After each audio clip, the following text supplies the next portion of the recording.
This show is brought to you by Safety FM.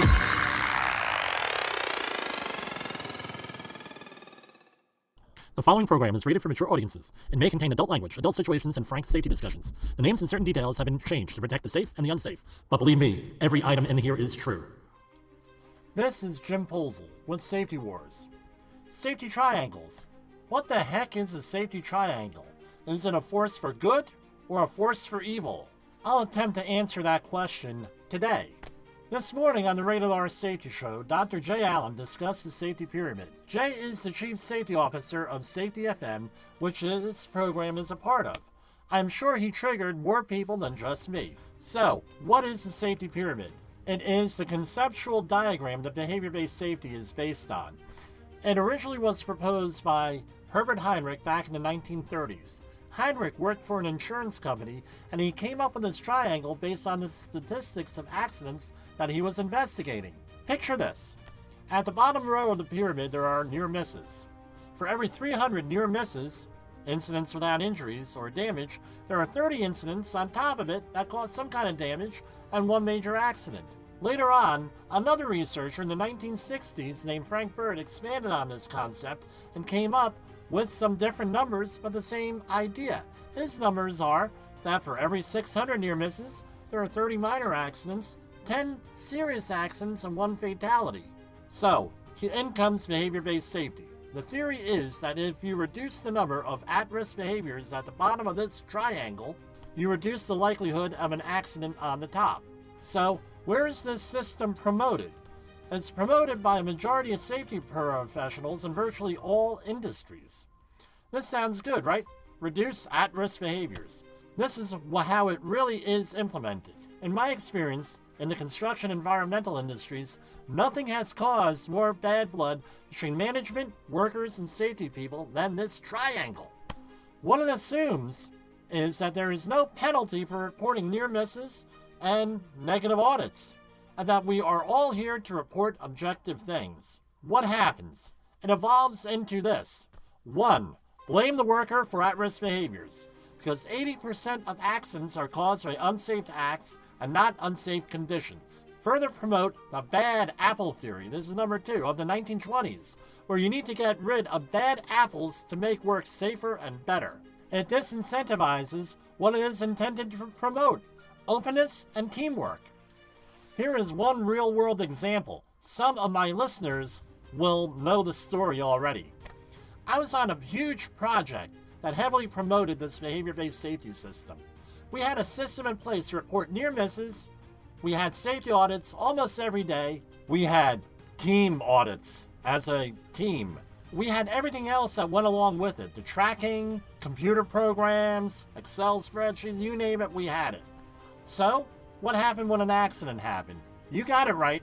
Blame the worker. God forbid if you were the one who was identified at doing risky things, or if a manager had a problem with you.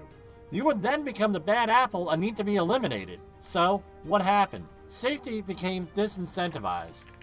Worker worked against worker, teammate against teammate, foreman against worker, worker against foreman, foreman and worker against manager, and everybody against the safety person. This facility went one step beyond all of this.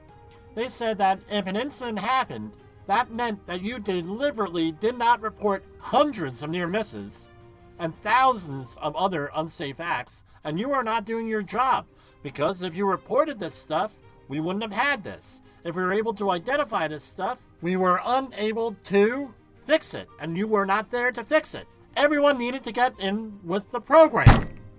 You talk about a toxic workplace. That company, and it's a huge one, I assure you, all of you have heard of, has had a reputation for this type of behavior that they have not been able to shake even 20 years later. I didn't realize how bad it was until I wore a t-shirt from that company 500 miles away from that facility and was asked to take it off because people had such bad experiences with them and they were being triggered by them. You talk about PTSD, and I don't take that lightly. People actually had PTSD from working there. They named the management group by name, I mean individuals, and it was far from the last time I ever had to hear about them. I most recently heard about them by name last week. Another example. Another facility had a great program based on behavior-based safety. It was great until we were on the receiving end of a couple of bad audits, and a mid-level manager came down and cursed us out, MF'd us, and screamed and yelled because his manager got upset with some bad audits. And as they say, Guvno rolls downhill.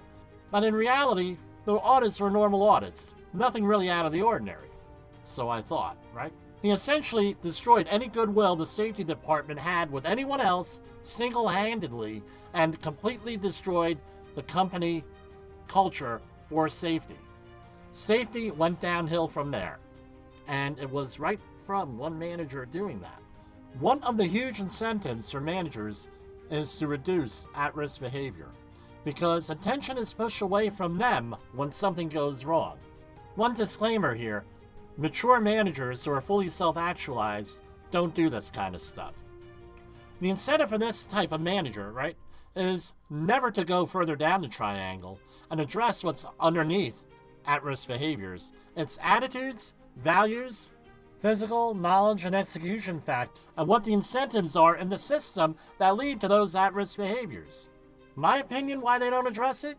Because then the finger goes to them, and they have to change their own system, and it takes away from everything else that they have to do, which is produce a product at a cheap cost, whether you're doing construction, manufacturing, or what have you. Anytime that they're distracted by that, it seems that they feel their bottom line is shot. But they don't look at the other side of this, where if you get hurt, there is a cost to that, and if there is an incident, there's a cost to that, and that takes off your bottom line. But that's a discussion for another show. So what's a safety person to do? We are often put into the middle of this thing and get the ire of both management and the workers, further making us the focus of derision. So what do we do with all this? How do we fix this situation? First, you need to decide if the organization is fixable. If the C-suite people refuse to listen to you, refuse to listen to anyone else, and are okay with a toxic work environment, they may be unfixable, and at that point you have to make a decision whether you're going to leave or not, or continue to be hated by everyone. If you can get the C-suite people to listen to you or someone else, make it happen. Remember, you have to meet people where they are. As an industry, we have invested time, millions, perhaps billions of dollars in these programs. Everyone acknowledges to some point that these things really aren't working to drive us down to the zero goal that everybody wants to get to. That, in my opinion, is a fantasy. So they're not going to change so easily. Here on Safety FM, there's a lot of good information on error modes, put out by Todd Conklin, Jay Allen, and many of the other hosts. Investigate some of those because behavior-based safety may be putting you into a more riskier error mode, which is causing an increase in accidents. So, learn about human and organizational performance, also known as HOP, Safety 2.0, learning teams, etc.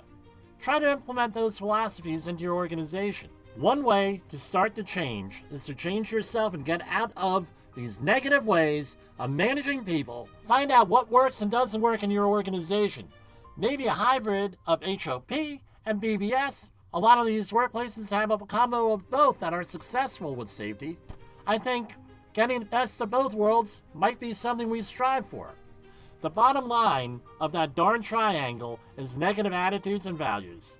Those are the building blocks you need to address regardless of what you do, but they may also be the hardest. If you do address them, your job becomes a lot easier and your work a better place overall.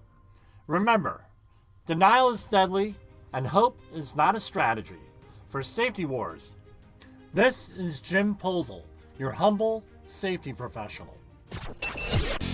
The views and opinions expressed on this podcast are those of the host and its guest and do not necessarily reflect the official policy or position of the company. Examples of analysis discussed within this podcast are only examples. They should not be utilized in the real world as the only solution available, as they are based only on very limited and dated open source information. Assumptions made within this analysis are not reflective of the position of the company.